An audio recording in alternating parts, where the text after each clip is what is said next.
Hello കൂട്ടുകാരെ, നമുക്കൊരു cauliflower fry ഉണ്ടാക്കാം. ഉപ്പും മഞ്ഞളും ഇട്ട് വേവിച്ച കോളിഫ്ലവർ, കടൽമാവ്, ഏതെങ്കിലും ഒരു ചില്ലി ചിക്കൻ മസാല, ഈസ്റ്റേണാണ് എൻ്റെ കയ്യിൽ, സോയാ സോസ്, തക്കാളി സോസ്, ഉപ്പ്, പിന്നെ മഞ്ഞൾപ്പൊടി, മുളക് പൊടി, കായപ്പൊടി, പിന്നെ വേണ്ടത് കോൺഫ്ലോറാണ്. കോൺഫ്ലോർ എൻ്റെ കയ്യിലില്ല, അതുകൊണ്ട് ഞാൻ അരിപ്പൊടിയാണ് എടുത്തിരിക്കുന്നത്, സാധാ അരിപ്പൊടി. ഇനി ഒരു പാത്രത്തിലേക്ക് നമുക്ക് കുറച്ച് കടലപ്പൊടി തട്ടിയിടാം. ഈ കടലപ്പൊടിക്കകത്ത് എപ്പോഴും കുറച്ച് ഉണ്ടയായിട്ട് കട്ടകൾ കിടക്കും. അത് നന്നായിട്ട് ഉടച്ച് ഫൈൻ പൊടിയാക്കി എടുക്കണം. കൈ കൊണ്ട് ഉടച്ച് വിട്ടാൽ മതി. അതിലേക്ക് അരിപ്പൊടിയാണ്, അരിപ്പൊടി കുറച്ച് ചേർക്കുക. മഞ്ഞൾപ്പൊടി, കായമാണ് എടുത്തത്, കുറച്ച് പിഞ്ച് മതി. ഉപ്പ് അത്യാവശ്യമുള്ളത് ചേർക്കുക. then അടുത്തത് മുളക് പൊടി, ആവശ്യമുള്ള ഒരു കളറിനനുസരിച്ച്. കാശ്മീരി മുളക് പൊടിയാണ് എടുത്തിരിക്കുന്നത്. എരിവുള്ളത് വെച്ചാൽ ഭയങ്കര എരിവുണ്ടാവും. then അടുത്തത് ഈ ചില്ലി ചിക്കൻ്റെ മസാല, അത് നന്നായിട്ട് ചേർത്തു. then അടുത്തത് ഈ സോയാ സോസ്, ഒത്തിരി വേണ്ട, വളരെ കുറച്ച് മതി. ഇനി അതിലേക്ക് വളരെ കുറച്ച് തന്നെ ഒരു ടൊമാറ്റോ കെച്ചപ്പും കൂടി ഉപയോഗിക്കാം. ദെൻ ആവശ്യത്തിനുള്ള വെള്ളം. ഇനി ഈ വെള്ളം ഒഴിച്ചിട്ട് കഴിഞ്ഞാൽ നമ്മൾ ഒന്ന് തിക്ക് ഗ്രേവിയാണ്. കണ്ടാൽ അറിയാം നിങ്ങൾക്ക്, നല്ല കട്ടിയായിട്ടായിരിക്കണം, ഭയങ്കര വെള്ളം പോലെയല്ല കേട്ടോ. കുറച്ച് ഗ്രേവി കട്ടിയായിട്ടുണ്ടാവും. ഇനി നമുക്ക് ഈ കട്ടിയായതിലേക്ക് നമ്മളുടെ വേവിച്ച് വെച്ചിരിക്കുന്ന, ഉപ്പും മഞ്ഞളിലോട്ട് വേവിച്ച് വെച്ചിരിക്കുന്ന നമ്മുടെ കോളിഫ്ലവറിനെ തട്ടി നന്നായിട്ട് കൈകൊണ്ട് പൊടിഞ്ഞു പോകാതെ, ഉടഞ്ഞു പോകരുത്. ഇപ്പിടാന്ന് ഒഴിഞ്ഞു പോകും. കോളിഫ്ലവർ അല്ലേ, വലിയ കട്ടിയുള്ള സാധനമൊന്നുമല്ല.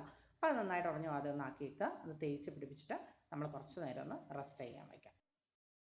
ഇനി നമുക്കിതൊന്ന് നന്നായിട്ട് വറുത്തെടുക്കാം. ഇതാണ് ചീനച്ചട്ടി വെച്ചു. ഞാൻ ഉപയോഗിക്കുന്നത് സൺഫ്ലവർ ഓയിലാണ്. വെളിച്ചെണ്ണ വേണ്ടവർക്ക് വെളിച്ചെണ്ണ ഉപയോഗിക്കാം. ഇത് സൺഫ്ലവർ ഓയിലാണ്. ഞാൻ വളരെ കുറച്ച് എണ്ണയെ ഉപയോഗിക്കുള്ളൂ.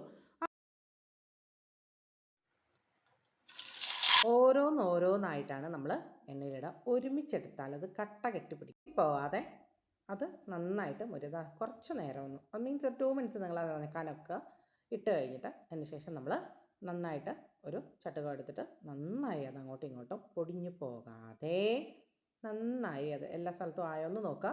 എന്നിട്ട് നന്നായിട്ട് ഇളക്കി എടുക്കുക. കാരണം എല്ലാ സ്ഥലത്തും ഒരു കാണ്ട് നിങ്ങൾ ഇളക്കണം, എങ്കിലേ അത് കരിഞ്ഞു പോകാതെ നമുക്ക് മൊരിഞ്ഞ് നന്നായിട്ട് കിട്ടും. നല്ല ഗോൾഡൻ കളറാണ്, പക്ഷേ അത് നല്ല ബ്രൗൺ കളറും കൂടി ആകണം, എന്നാൽ കരിഞ്ഞു പോവുകയും ചെയ്യരുത്. അതുകൊണ്ട് ഇത് നിർത്താണ്ട് ഇളക്കി മൊരേന്നാക്കി എടുക്കണം.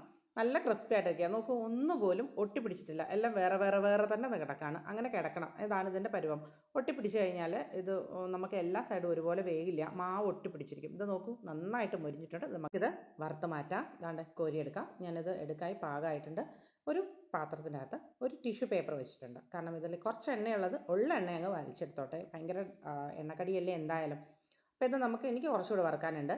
ഇത് നമുക്ക് 2 ദിവസം 3 ദിവസം വരെ ഫ്രിഡ്ജിൽ ഈ അരപ്പ് തേച്ച് വെച്ചിരിക്കുന്നത് സൂക്ഷിച്ചിരിക്കും. നന്നായി ചീത്തയാകില്ല, നന്നായിട്ടിരിക്കും. എനിക്ക് കുറച്ചുകൂടെ വറുക്കാനുണ്ട്. കാരണം നേക്കുട്ടിക്ക് ഇത് ഫ്ലവറിൻ്റെ ആരാധികയാണ് അവൾ. അതുകൊണ്ട് ഇത് നന്നായിട്ട് വറുത്ത് വെക്കണം എനിക്ക്. അത് കുറച്ചധികം വറുത്ത് വെക്കുകയാണ്. നല്ല മൊരുന്ന് ഒന്നും ഒട്ടിപ്പിടിച്ചിട്ടില്ല, നല്ല ഫൈനായിട്ടായിരിക്കണം. നമുക്കിത് കോരിയെടുക്കാം. നമുക്ക് ടിഷ്യൂ പേപ്പറിലേക്ക് മാറ്റി വയ്ക്കാം. എനിക്ക് അടുത്തതും കൂടി അതുപോലെ ഞാൻ വറുത്തെടുക്കാം. കുറച്ചധികം ഉണ്ട്. ഒരാൾ മാത്രമല്ല, നമ്മൾക്ക് എല്ലാവർക്കും കഴിക്കണ്ടേ, അതുകൊണ്ട് കുറച്ചധികം വറുത്തെടുക്കാം കേട്ടോ. ഇങ്ങനെയിരിക്കും. നിങ്ങൾ നന്നായിട്ട് നോക്കി, ഇത് നന്നായിട്ട് മൊരിഞ്ഞിട്ടുണ്ടോ ഇല്ലയോ എന്ന് നിങ്ങൾക്കിത് കാണുമ്പോൾ മനസ്സിലാവും. ഞാൻ സൂം ചെയ്ത് കാണിച്ചു കണ്ടോ, നന്നായിട്ട് മൊരിഞ്ഞിട്ടുണ്ട്. അപ്പോൾ ഇത്തിരി നേരമാകുമ്പോൾ നല്ല കിറുകിറാന്നിരിക്കും, നന്നായിട്ടുണ്ടാവും. ഇതിൻ്റെ ആരാധികയെ നമുക്കൊന്ന് കാണാം. വൈകുന്നേരം അത്